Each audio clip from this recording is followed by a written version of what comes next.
तो guys Pokemon की एक और न्यू वीडियो में आप सभी का स्वागत है। तो हाल ही में मैंने पोकेमोन के बहुत सारे एपिसोड्स को दोबारा देखा है क्योंकि मुझे याद ही नहीं था कि ऐश के कितने राइवल्स हैं। इन 20 सालों में ऐश ने बहुत सारी बैटल्स की और ढेर सारे राइवल्स बनाए। हर सीरीज में उसके न्यू राइवल्स होते हैं क्योंकि ऐश हमेशा दूसरे ट्रेनर से बैटल करने के लिए एक्साइटेड रहता है। पर ऐश के सबसे स्ट्रॉन्गेस्ट राइवल कौन से हैं?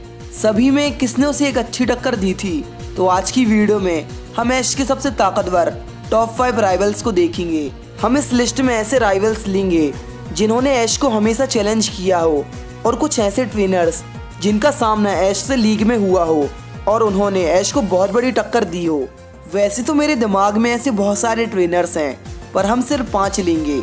ये राइवल्स मेरे फेवरेट होने के साथ ही सबसे स्ट्रॉन्ग भी हैं। तो इस लिस्ट के स्टार्ट होने से पहले एक क्वेश्चन, ऐश के राइवल्स में तुम्हारा कौन सा फेवरेट है? सभी लोग कमेंट्स में बताओ। और अगर तुम्हें ये वीडियो पसंद आए तो इसे लाइक करना, और अगर ऐसी और भी वीडियोस देखना चाहते हो तो इस चैनल को सब्सक्राइब करके और उसके बगल वाले बेल आइकन को दबा के उसे ऑल पर कर देना। तो चलो वीडियो को स्टार्ट करें। तो ये लिस्ट स्टार्ट होती है एक ऐसे ट्रेनर से जो राइवल होने के साथ ही ऐश का एक अच्छा दोस्त भी बना। ये है ग्लैडियन। ग्लैडियन हमें पहली बार बताया गया था एपिसोड अ ग्लेयरिंग राइवलरी में। ऐश ने जब ग्लैडियन के लाइकेनरॉक को पहली बार बैटल करते हुए देखा तो तुरंत ही ऐश ने उसे चैलेंज किया, पर ग्लैडियन ने मना कर दिया और दूसरे दिन इनकी बैटल्स हुई। पर टीम रॉकेट की वजह से वो बैटल बीच में ही रोकनी पड़ी थी। बहुत बाद में फिर से ऐश ने ग्लैडियन को बैटल के लिए चैलेंज किया था, जिसमें ऐश का लाइकेनरॉक था अपने डस्क फॉर्म में और ग्लैडियन के पास उसका लेजेंडरी सिल्वेली था। ये बैटल ग्लैडियन की जीत के साथ खत्म हुई थी। आगे ऐश ने ग्लैडियन की बहुत हेल्प की थी उसकी मॉम को बचाने में, जो कि अल्ट्रा बीस्ट के काबू में थी। और ऐसे ही इन्होंने बहुत से लेजेंडरी पोकेमोन को देखा और बहुत सी बैटल्स की, जिससे इनकी दोस्ती बहुत मजबूत हुई थी। आगे ये बहुत से लेजेंडरी पोकेमोन से मिले और इनके पास भी 2 लेजेंडरी पोकेमोन्स थे जो कि सीरीज के मेन पोकेमोन्स हैं। ये दोनों ही ट्रेनर्स काफी हद तक सेम थे क्योंकि एक के पास अगर लेजेंडरी पोकेमोन है तो दूसरे के पास भी था, और दोनों ही ट्रेनर्स के पास लाइकेनरॉक्स थे। पर हर बार ऐश की हार हुई दोनों लाइकेनरॉक की बैटल में। लेकिन किस्मत से दोनों ट्रेनर्स का सामना अलोला लीग चैंपियनशिप में हुआ। इस बैटल में दोनों ट्रेनर्स के पास ही इनके लास्ट पोकेमोन लाइकेनरॉक ही थे, जिसमें ऐश के लाइकेनरॉक ने बैटल जीत ली और हिस्ट्री में पहली बार ऐश कैचम चैंपियन बना। पर ये कोई आसान काम नहीं था। ग्लैडियन एक पावरफुल राइवल रहा है ऐश का, और इसके सिल्वेली का सामना करना एक बहुत बड़ा चैलेंज था। तो अब हम सब ग्लैडियन की पोकेमोन टीम को देखते हैं। इसके पास हैं सबसे पहला इसका खास पोकेमोन सिल्वेली, जिसे टाइपनुल भी कहते हैं। दूसरा अम्ब्रियन, लाइकेनरॉक, ज़ोरोआर्क और नॉयवर्न।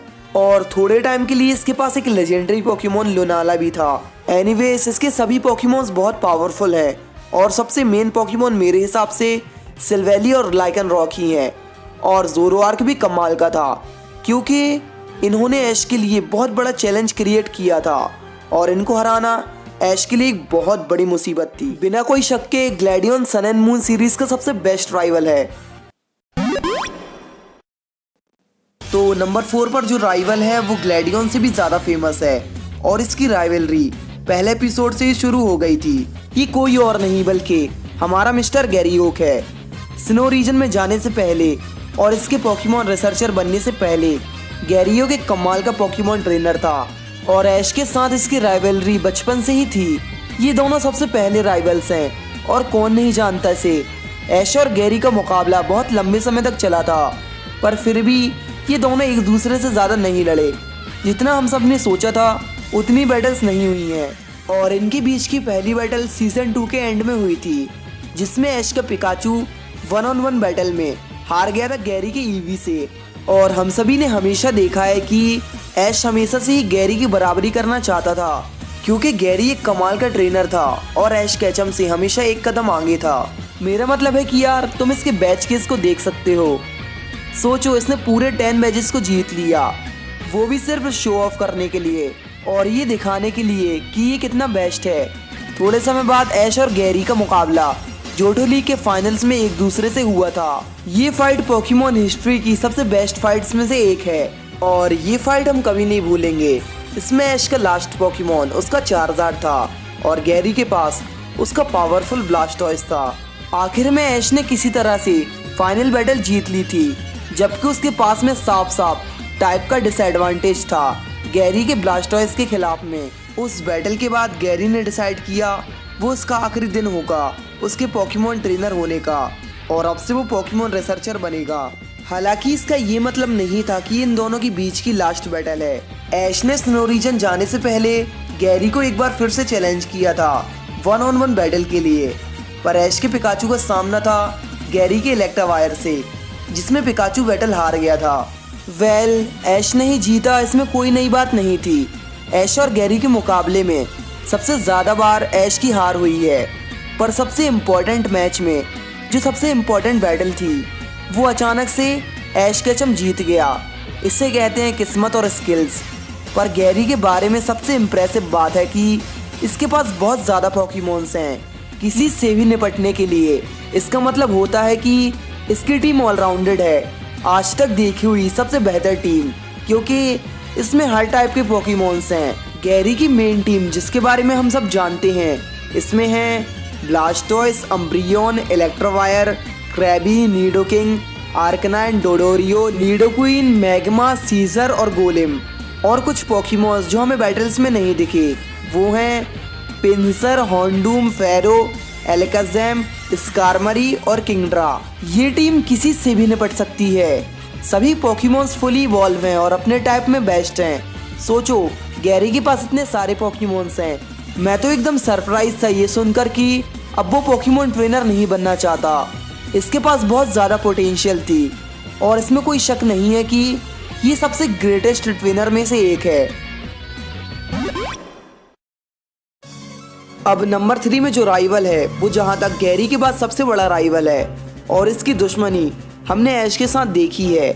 ये है पॉल। ये पहली बार डायमंड एंड पर्ल की सीरीज में आया था। सबसे पहले तो हम ये मानते हैं कि पॉल एक नया ट्रेनर है जो अपनी जर्नी नई शुरू करता है, जबकि फिर भी वो सेम ऐश के लेवल का होता है। ये इसलिए क्योंकि उसने बहुत पहले ही होइन, जोटो और कैंटो में ट्रैवल करने के बाद वहाँ की होने वाली लीग्स में हिस्सा ले लिया था। जब वो इनमें से एक भी लीग नहीं जीत पाया तो फिर वो अपने स्नो रीजन वापस चला गया। ऐश और पॉल की राइवलरी शुरू हुई जब उसने ऐश को 3-on-3 बैटल के लिए चैलेंज किया। इस बैटल के एंड में दोनों में टाई हो गया था। पॉल का ट्रेनिंग करने का तरीका तब समझ आया जब उसने अपने 3 स्टारली पोकेमॉन में से एक को आज़ाद कर दिया था, ये कहकर कि वो वीक है। और आगे के एक एपिसोड में जब पॉल ने पहली बार ऐश को हराया तो उसी के साथ ही पॉल और ऐश की राइवलरी बहुत ज़्यादा बढ़ गई थी, क्योंकि पॉल ने ऐश और उसके टर्टविक को लूजर्स कहकर उनकी बेइज्जती की थी। तभी से ऐश ने ये सोच लिया था कि वो दोबारा कभी पॉल से नहीं हारेगा। सीरीज में बहुत सी बैटल्स हुई जिनमें ऐश बहुत बार हारा था, पर सीरीज के एंड में ऐश और पॉल का सामना स्नो लीग चैंपियनशिप में हुआ, जो कि जहां तक पोकेमॉन सीरीज की बेस्ट बैटल्स में से एक है और सबकी फेवरेट है। स्पेशली तब से जब चिमचार ने ऐश की मदद की थी पॉल को हराने में, जो कि बहुत मुश्किल बैटल थी। और ये चिमचार पॉल का ही फेंका हुआ चिमचार था, जिससे पहले वो एक कमज़ोर पोकेमॉन समझता था। और बिल्कुल गैरी के जैसे पॉल के पास भी बहुत सारे पोकेमॉन्स थे, लेकिन तब तक जब उसने उन्हें आज़ाद नहीं किया था। इन पोकेमॉन में से हैं इलेक्ट्रावायर, निंजास्क, एग्रॉन, गैस्ट्रोडॉन, ड्रेपियन, फ्रॉसलास्ट, टोटेरा, अर्सरिंग, हॉन्चक्रो, वीवाइल, ग्लाइस्कोर, मैग्मोटार, हरियामा और नीडोकिंग। तो इन सब को देखो यार, तुम साफ कह सकते हो पॉल की टीम बहुत ज़्यादा स्ट्रॉन्ग है। और जहाँ तक मेरे ओपिनियन में ये गैरी को भी पीछे छोड़ देता, क्योंकि इसके ट्रेनिंग मेथड्स और बैटल की स्ट्रेटजीज की मदद से इसके पोकेमॉन्स बैटल में कमाल कर देते हैं। नंबर 2 में है कमाल का ट्रेनर, सच में बहुत कमाल का, जिसने पोकेमॉन सीरीज में आज तक की सबसे बेस्ट बैटल की है और ये बैटल हमें हमेशा याद रहेगी। इस कमाल के ट्रेनर का नाम है अलान। ये ऐश का राइवल बहुत बाद में बना था। इसके पहले ऐश के बहुत से राइवल्स बन चुके थे, पर XY सीरीज के आखिर में अलान भी इस लिस्ट में आ गया। गैरी और पॉल से एकदम अलग इस ट्रेनर के अंदर कोई भी बुराई नहीं थी। मतलब ऐश और इसके बीच में कोई भी नफरत, गुस्सा या लड़ाई जैसा कुछ भी नहीं था, बल्कि ये दोनों ही एक दूसरे की बहुत रिस्पेक्ट करते थे। दूसरी तरफ अलान की एंट्री XY सीरीज के बहुत बाद में हुई थी। एक्चुअली ये पहली बार मेगा एवोल्यूशन स्पेशल एपिसोड्स में आया था। ये एपिसोड्स कुछ खास थे जिनमें अलान और मेगा एवोल्यूशंस के बारे में बताया था। इनमें अलान की बहुत सारी बैक स्टोरी थी। इन एपिसोड से हमें ये पता चला था कि अलान असल में कितना ज़्यादा पावरफुल ट्रेनर है, स्पेशली आखिरी एपिसोड में जब उसके बॉस लाइसेंड्रा ने उसे लगातार 10 ट्रेनर से लड़ने के लिए कहा था अपने मेगा एवॉल्व पोकेमोन के साथ, और उनमें से एक भी नहीं हारनी थी। किसी तरह से अलान और उसके मेगा चार्जार्ड एक्स ने हर एक बैटल निकाल ली, और यहाँ तक कि आखिरी बैटल एलाइट 4 की मेलवा से थी, लेकिन उसने सबको हरा दिया। इससे ये साबित होता है कि, और हम साफ कह सकते हैं कि अलान ने जितना किया है उतना कोई नहीं कर सकता था, और उसके चार्जार्ड ने भी ये साबित कर दिया था कि उसका ट्रेनर कितना ज्यादा पावरफुल है। तो अलान जो कि इतना ज्यादा स्ट्रॉन्ग ट्रेनर है, वो कैसे ऐश का राइवल बन गया। तो जब एक दिन अलान कहीं से निकल रहा था तो उसने ऐश और उसके ग्रीनिंजा को ट्रेनिंग करते हुए देखा।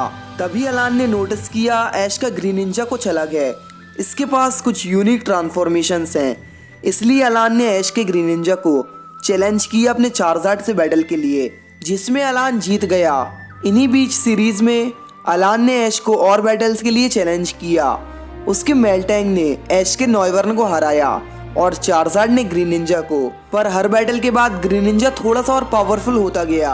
अगली बार जब ऐश और अलान लड़े तो वो कैलोस लीग चैंपियनशिप की फाइनल बैटल थी। इसमें अलान सिर्फ इसलिए आया था क्योंकि वो फिर से ऐश के साथ में मुकाबला करना चाहता था। इससे ये पता चलता है कि अलान को ऐश में कितना इंटरेस्ट था। अलान ने इससे पहले की सारी बैटल्स में अपने सिर्फ 2 पोकेमोन का ही यूज किया था, चार्जार्ड और मेटाग्रॉस। सिर्फ इन दोनों की मदद से सभी को आसानी से हराकर फाइनल्स में अपनी जगह बनाई थी। अलान ने पूरे टूर्नामेंट में अपने सिर्फ 2 पोकेमोन का ही यूज किया था। इससे साफ पता चलता है कि अलान एक बहुत बड़ा राइवल था ऐश का। आखिरी बैटल में मेगा चार्जार्ड एक्स ने ऐश के ग्रीनिंजा को हराकर अलान को कालोस लीग का चैंपियन बना दिया। और शायद ये मुझे बताने की जरूरत नहीं है, ये पूरे पोकेमोन हिस्ट्री की सबसे ग्रेटेस्ट फाइट है। मतलब सभी ग्रेट फाइट्स में से नंबर 1 फाइट यही है, क्योंकि इस फाइट की एपिकनेस हद से ज्यादा थी। इसमें दोनों ही पोकेमोन्स बहुत ज्यादा पावरफुल थे। हालांकि इसके पास गैरी और पॉल के मुकाबले बहुत कम पोकेमोन्स हैं, पर अलान के पोकेमोन जितने भी हैं वो सब बहुत ज्यादा पावरफुल और क्वालिटी वाले हैं। स्पेशली उसका मेगा चार्जार्ड एक्स जो पूरी XY सीरीज में कभी नहीं हारा, किसी से भी नहीं। साथ में इसने लगातार 10 मेगा एवॉल्व पोकेमोन को हराया है, बिना रुके एक के बाद एक। हालांकि सभी चीज़ों को छोड़कर एक और राइवल है जो मेरे ओपिनियन में अलान से थोड़ा सा आगे है स्ट्रेंथ के मामले में। अभी ये बिल्कुल भी आसान नहीं था डिसाइड करना कि कौन नंबर 1 पर होगा इस लिस्ट में, अलान या फिर ये ट्रेनर जिसके बारे में बताने वाला हूँ। ये ट्रेनर सबसे मिस्टीरियस है पूरी लिस्ट में, और मेरे हिसाब से ऐश के राइवल्स में सबसे स्ट्रॉन्ग है। ये ट्रेनर है टोबियास, जो अचानक से स्नो लीग का चैंपियन बन गया था। टोबियास सिर्फ पोकेमोन डायमंड एंड पर्ल की सीरीज के एंड में आया था, और उसे ऐश केचम से ज़्यादा कुछ मतलब नहीं था। ना ही वो उसे जानता था, ना ही वो उससे मिला था। इनकी बैटल सिर्फ सेमीफाइनल्स में हुई थी। तो मैं थोड़ा सा परेशान हूँ कि क्या इसे राइवल कहना ठीक होगा, ये राइवल हुआ कि नहीं। हालांकि सभी लोगों के हिसाब से और बहुत सी इंफॉर्मेशन के हिसाब से टोबियास राइवल्स की लिस्ट में होगा। इसलिए मैंने वीडियो की शुरुआत में एक्सप्लेन किया था कि ऐश का राइवल बनने के लिए क्या ज़रूरी है। इस केस में टोबियास ने ऐश को एक बहुत बड़ी टक्कर दी थी चैंपियनशिप में, इसलिए इसे राइवल में रखा है। इस वीडियो में बताए हुए चारों राइवल से एकदम अलग मैं इस ट्रेनर की बैक स्टोरी नहीं बता सकता, पर फिर भी ये एक सुपर पावरफुल ट्रेनर है। और डायमंड एंड पर्ल की सीरीज में जितने भी ऐश के राइवल्स थे उनमें टोबियास ने सबसे आसानी से पूरे 8 बैजेस को जीत लिया था लीग में आने के लिए, और वो भी सिर्फ एक पोकेमोन की मदद से, वो था इसका डार्कराय। टोबियास ने सिर्फ और सिर्फ ऐश से लड़ते वक्त ही अपने 2 पोकेमोन्स का यूज किया था। उसके पास डार्कराय के अलावा उसकी टीम में लेटियोस भी था। 2 लेजेंडरी पोकेमोन्स के अलावा हमें टोबियास की मिस्ट्री के बारे में और कुछ नहीं पता, और हो सकता है उसके पास 4 और लेजेंडरी पोकेमॉन्स हो। उसने कभी किसी और पोकेमॉन्स का यूज किया ही नहीं था। सिर्फ और सिर्फ ऐश से लड़ते वक्त ही उसने 2 लेजेंडरी पोकेमॉन्स का यूज किया था और तब पता चला था उसके पास दूसरा पोकेमॉन भी है। क्या पता उसके पास और क्या क्या है, पर मेरे लिए टोबियास ऐश का सबसे पावरफुल राइवल है। मेरे हिसाब से अलान ने बहुत ज्यादा अच्छी बैटल की थी, पर टोबियास का डार्कराय पूरा का पूरा पावर हाउस है। उसने ऐश के 3 पोकेमॉन्स को अकेले ही आसानी से हरा दिया था। पर एक बिग शॉट आउट ऐश के सेप्टाइल के लिए, जिसने डार्कराय को हराया, और ये ऐसा करने वाला एक लौता पोकेमॉन है। सेप्टाइल ही सबसे मेन पोकेमॉन था उस मैच में, और ऐश के सभी पोकेमॉन्स में से ये मेरे फेवरेट वालों में से एक है। तो ये थे ऐश के टॉप 5 स्ट्रॉन्गेस्ट राइवल्स। कमेंट्स में बताओ तुम्हारा कौन सा फेवरेट है, और वीडियो को जल्दी से लाइक कर दो। और ऐसी ही और पोकेमॉन की वीडियोस के लिए इस चैनल को सब्सक्राइब कर लो और बगल वाले बेल आइकन को दबाना मत भूलना, जिसके बाद मैं जैसे ही कोई न्यू वीडियो डालूंगा तुम सभी को पता चल जाएगा, इसलिए उसे ऑन करना मत भूलना। और अगर तुम्हारे फेवरेट टॉपिक पर वीडियो चाहते हो तो मुझे इंस्टाग्राम में फॉलो करो, मैं सबसे बेस्ट वाले टॉपिक्स पर वीडियो बना दूंगा। तो गाइज मिलते हैं हम अगली वीडियो में, तब तक के लिए गुड बाय।